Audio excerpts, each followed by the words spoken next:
Just got done putting the new timing chain on. It's what do you call it? True roller, whatever, something something. Not a double roller, but huge upgrade from this factory wore out one. I don't really know how many miles this engine has on it. I'm gonna guess under 100,000. Just everything looks pretty good, and it still had the original plastic timing gear in it. But look at all those little cracks. This thing was ready to come apart. Alright, a lot of progress. Got the oil pan on, the oil pump all resealed. Put a new O-ring on the pickup tube. Got the timing chain in. Front cover, the crank hub, water pump. Pretty much all back together except one valve cover. Resealed that valve cover. So it's coming together. Going back in the car pretty soon. Well, here we go again. Feels like I just did this not too long ago. Dropping the engine in there. Got the fuel pump on. And not sure what else I did since the last video. I put the engine mounts on.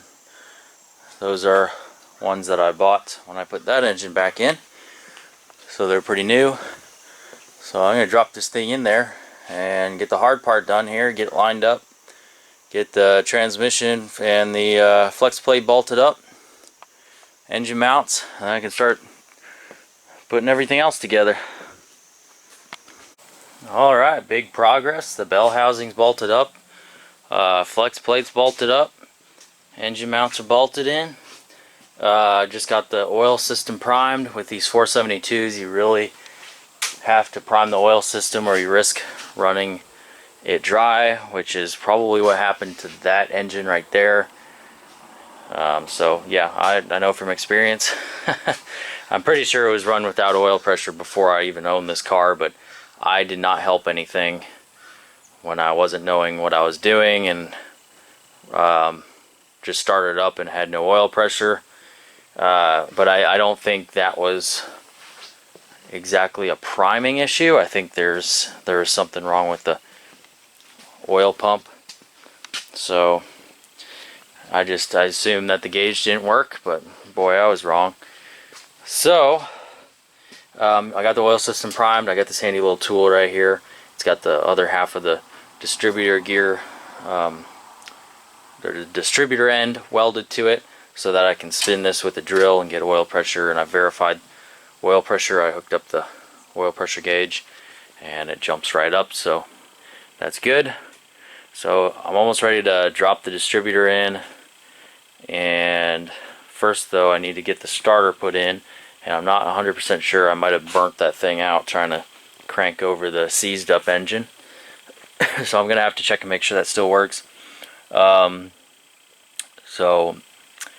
when I get that starter put in, I gotta put a battery in, and I'm gonna crank this thing over 180 degrees and prime the oil system again, just to get oil all throughout the engine. And then I'm gonna yank that tool out and find top dead center, which number one on the 472 is on this side. This thing was all screwed up when I bought it, and it was timed like a small block Chevy, going off of this as number one. On these big block Cadillacs, that's not number one. That is 2, 4, 6, 8 on this side. So that's number one. So I'll get number one set up, and I can drop the distributor in, get that done, and then it's just a bunch of little things, throwing it all together. Right now I'm actually hooking up the fuel pump. Gotta find another piece of fuel line for that. So it's coming along pretty good. Alright y'all, great project. Can't talk. Progress today. Got the engine bolted up, the torque converter. I think I already said all that stuff in the last clip. Distributors dropped in and set to number one. Oil filter, I primed everything. The oil system. And a lot of little stuff left to do. I got the crank pulley on. and verified that my mark is correct, which it is. That's awesome. So I guess these 472s from the 68 when they came out to whenever they went to the 500, they're pretty universal. If they're 472s, everything seems to be bolting together just fine. I wasn't sure if the pulleys were going to work and all that stuff, but everything's working out just fine from the old engine. So next step, probably put the torque converter cover on, and then I can push the exhaust back up there and get that bolted up. Starter's in. It's pretty handy having one of those trigger things, Lone Wolf 6000s or whatever. I hooked that up and I was able to just turn the engine over and put my finger over the spark plug hole, and psh, then you know it's top dead center number one. But I gotta close up shop here because I'm going to the last cruise in for the year in the town square, so I'm gonna head over there. I think I'm gonna take the 57 today, so that'll be fun. It's a nice beautiful October day, so a little bit warm. Wish it was a little bit cooler. It's like 85, but pretty soon I'll be complaining that it's cold out, so I'm gonna do that. So see you guys in the next clip. Alright, it'd help if I have the lens cover open. Come on now, focus, focus. Come on. Come on. Oh man, it looked like a mess. So I look like I've been working on a car, so that's good. That means progress. I just want to say thank you to all the people that commented and watched my last video. I just put up that video about the name change and all that stuff with the channel, and I had quite a few views on that. I think like 500 maybe, and that's more than I've had in a long time. It's been a while, so that's kind of encouraging. Maybe I'll be posting more videos, and I had a lot of nice comments on there, people saying that they enjoy watching my videos. I just want to give a shout out to all those people that watched that video. Appreciate you all, and appreciate you watching my videos, even though the production is not the best. I don't have all the tripods and stuff set up where I can set up a camera while I'm working, and I don't have a very good video software to edit all that stuff, and I don't really have the time to do that either. It takes so many hours to put together a really good YouTube video where you're actually seeing somebody working on the vehicle, and there's music and time-lapse stuff and all that. I've done some of that. I kind of got into that when I was starting to work on the 57, and I really liked how those videos came out, but I had so much time into those videos, and it was cutting into my time that I could have been working on the actual car. And I know you kind of get out what you put into it. If I had more time, I could probably grow this channel and make it a lot better than it is, but it kind of is what it is. I just kind of do it and run with it. And part of the problem is I ramble on too much, like I'm doing right now. I get several comments about that, me rambling on too much, and I agree with you. That's absolutely correct. I do. So I got the carburetor on. Took me forever to find my stash of base gaskets. I knew I had some, but I literally spent like 40 minutes trying to find these. Found them, so I was able to continue on. Got that on. I got my fuel system. I spent extra time making it look pretty. I got mostly metal line, which is nice, and very minimum rubber, and it looks pretty. Hopefully this filter is not going to get too hot or anything. It's a metal filter, so it should be alright. I'm just worried about vapor lock. Is that even a thing? I guess that's a thing with these old engines and the fuel systems, the low PSI stuff for the carb. But that should work out pretty good. I know that fuel pump works because when I was cranking this over to get number 1 top dead center, it was spitting fuel out, so that works.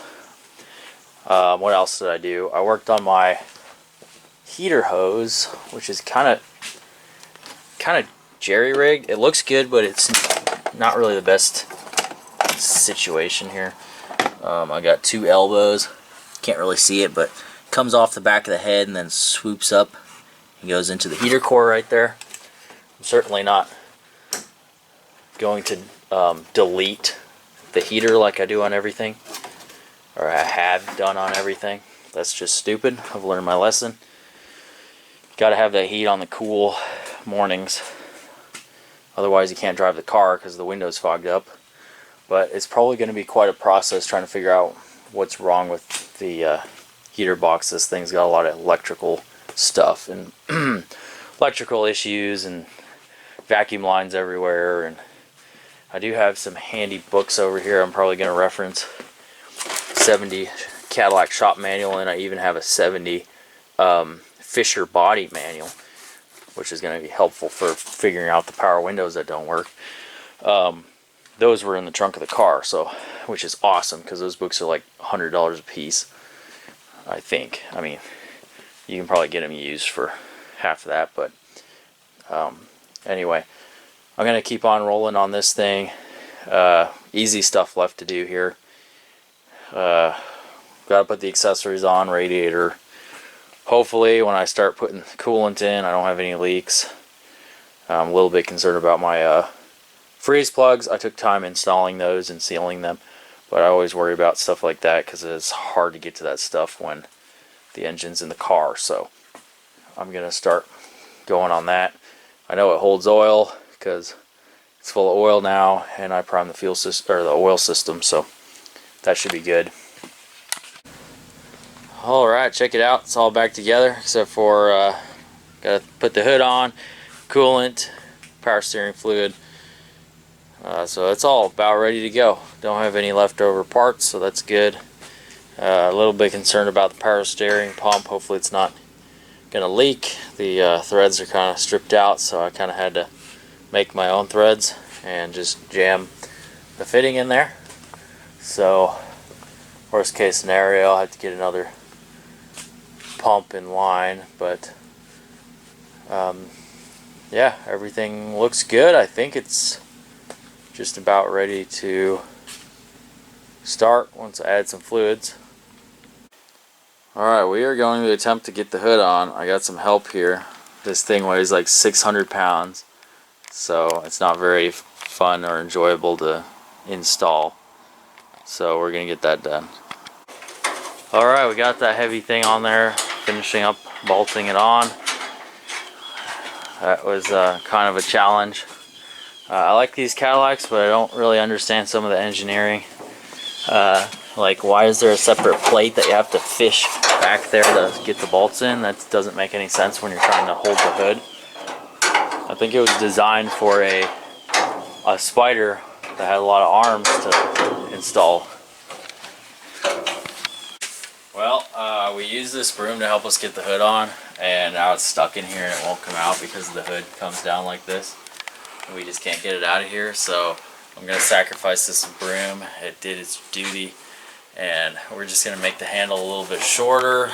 It's not worth taking the hood back off just to get the broom out because it was so hard to put on. So I'm going to probably need my cameraman to hold the hood while I cut this. I don't know, I'll get something right here.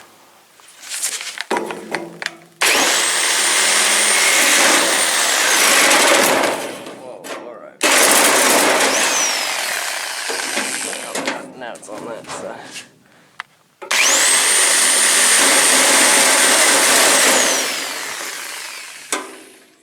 That was violent. Okay. Now, maybe it'll come out. Come on. Alright, there it is. Let's see if... Check this out. We got the handle thingy off of the part that we cut, and we slipped it back over, and you wouldn't even know this thing was cut. It's like no different. That's a win.